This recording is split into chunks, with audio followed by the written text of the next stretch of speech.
Hello and welcome to Catholic Psychology. You're with David King. Today I want to follow on from my previous video where I talked about classical conditioning, building good habits, and breaking bad habits, and I want to go more in depth into how we utilize our reward and our punishment system to help motivate us, to help us build memory, to help us make decisions. And I'm going to do that by taking you through a few experiments that scientists have done. So there has been some experiments scientists have done where they looked at rats in a maze. They were trying to see how well do rats navigate through a maze. And so there was this control condition where they just put a rat in a maze. There was no reward and no punishment. And they just observed them. Do they have much purpose or direction in the way they move through the maze? Are they very efficient? Do they seem to memorize the layouts? Any of these things. And they found there's not really much that the rat's behavior seems to show. It seems very much like they're just wandering around, very aimless. And then they showed the rats in a maze with a reward at the end. So they could smell cheese, and the rat could smell that, and they would learn their way through the maze to navigate through the obstacles to try and find this reward. And so just like a rat can navigate through the troubles of life or the troubles of a maze, we as humans, if we have a reward that we're searching for or seeking, we can, navigate obstacles and do whatever we can to reach this goal. And then there's this third experiment, which was where this third condition, where they put the rat in the maze and they released the scent of a cat into the maze. And what this caused was a very strong fear and anxiety response in the rats. And so the rats actually stopped moving realistically. They avoided open areas. They liked enclosed spaces, places where they felt safe. And what we can liken that to is where we as human beings, if we are thinking about the consequences of action and we focus on negative consequences, then we will be too afraid or anxious to make decisions and to explore and to navigate the world around us.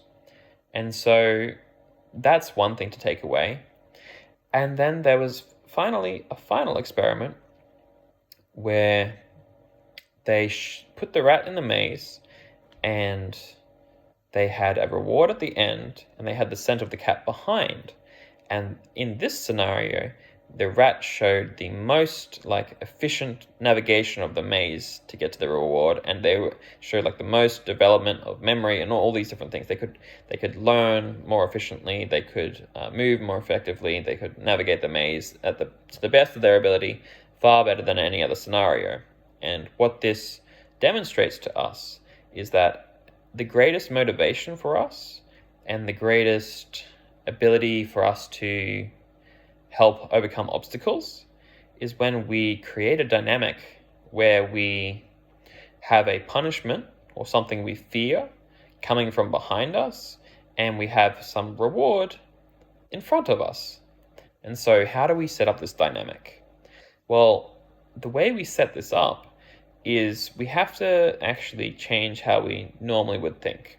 So the average person will think about the consequences of an action, and they try to analyze that, and they go, oh, I don't know, I think the negatives will potentially outweigh the positives, and so they don't act. And they try to prioritize things based on the consequences of actions. They try to predict what might happen based on the consequences of action. And so this is fine if you have just this scenario, and if you can perhaps, using this, outline a reward that's greater than a consequence, then it's like the first scenario where you have the rat going through the maze with a reward. And so that can motivate us. But how do we get the punishment from behind? Well, the thing that we have to identify is that for every action, there's also an inaction, and both the action and the inaction have consequences, not just the action.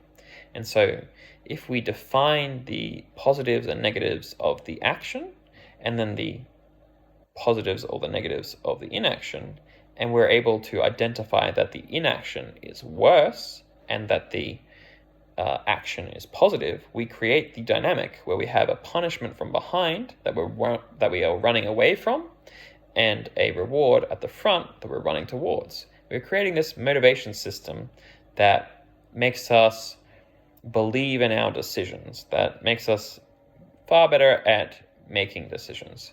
And so what is being practiced here is decision making and prioritization and practicing of value. And so how do we look at that in a modern day example? Okay, how do marketing companies try to get you to buy something? What is the best strategy they use? They don't try to overwhelm you with options. They try to give you just enough that you feel like you have choice, but not too many that you can still choose between them. Because when you try to decide between and compare a lot of things, it begins to overwhelm us because we struggle with making comparison between lots of things. And so if you're wanting to strengthen your decision-making process and make that more efficient, then you have to practice this. If you have, say, for example, 5 things, and you're trying to decide between them, you have to take 2 things at once and compare between those 2 things. And you see the negatives and the positives to both. You evaluate that against a value system or a priority system or a belief system. And the thing that is more valuable between those 2, you keep that and you discard the other one. You sacrifice the other one. And then you take the next thing and you compare the 2, and then you keep the one that you value more, and you repeat the process until you're down to just one option. And then that's how you make a decision decisively. And so this is how we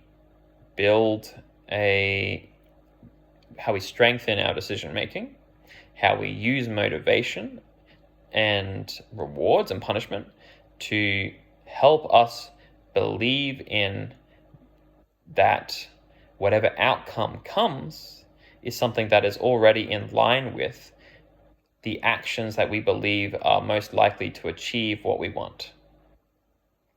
I'll see you next time on Catholic Psychology.